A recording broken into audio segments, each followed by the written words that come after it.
At least two people in this family dynamic are talking about you and talking about how whatever kind of chaos happened with you and this person in this dynamic, it was circumstantial, how you have grown, and they expected the other person to grow too, but instead it's like they became defeated.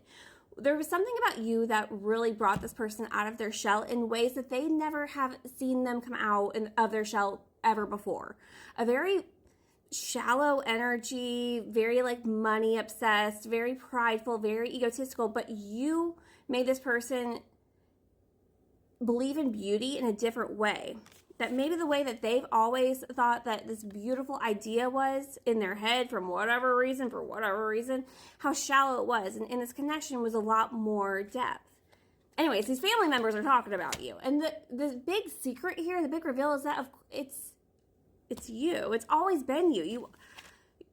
The love that you not just had for this person, but you showed. There was something about like a lot of compassion and empathy that you showed for this person.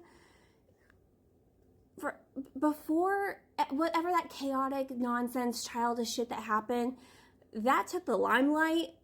But now that there's been so much time apart, it's like that's who you were to your core. You were always really good for this person, but it's also good that you two got away from each other, because it's like their pride and their ego. It's like there's something about that they were trying to change you, and like the ways that you were beautiful wasn't standard. It wasn't the standard idea of beauty, and I don't even feel like that's like physically. I don't feel like that's like an appearance thing necessarily either. There's something about like you just kind of like you rock to the beat of your own drum. But it made that person uncomfortable. They loved that about you and the wish that they could have had that too.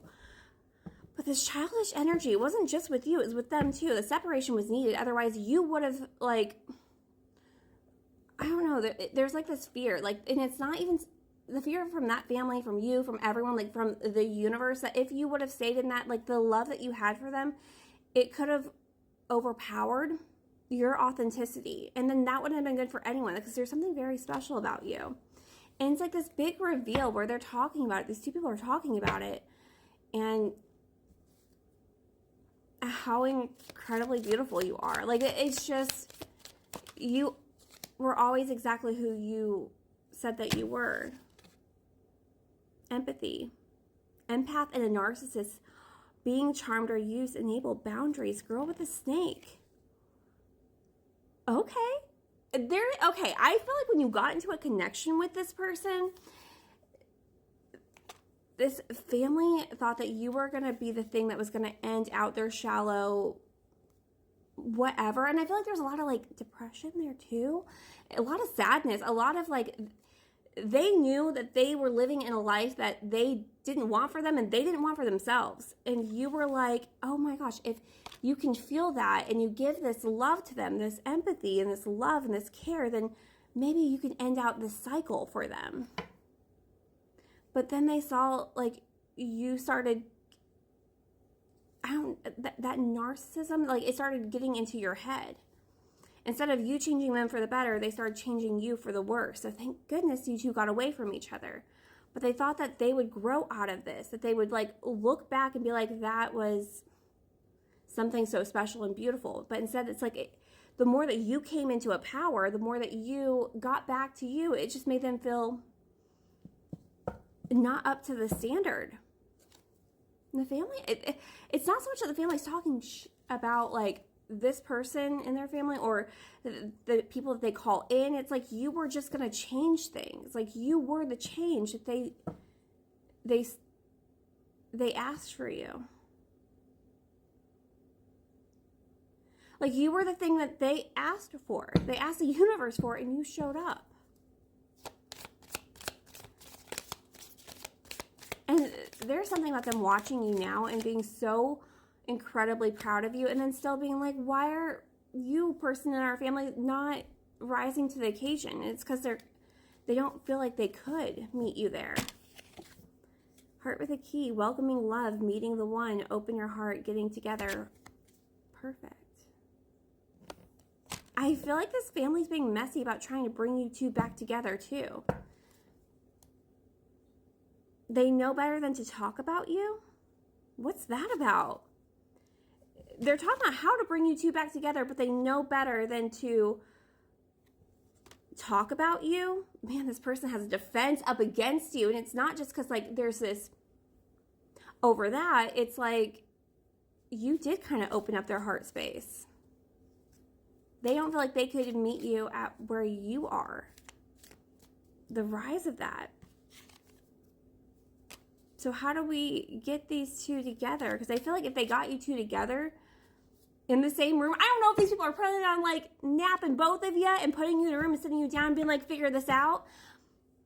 But it's that kind of energy. Like if we could get them two together, they could work it out. Okay. Again with the one-sided. It's like they feel like you're the thing that's going to break their narcissism. Like you were until everything went together. I'm not saying that this would work. It's like they're brainstorming how to get, they just feel like if they could get you two together, there's something about you and this person. They can hold a mask with everybody else, but they can't do that when it's one-on-one with you. You see past all of it.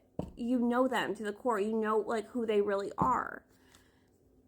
But then the family's also asking like themselves, because they do care about you. Like, would that be what's best for you? This family cares about both of you. Look, they do.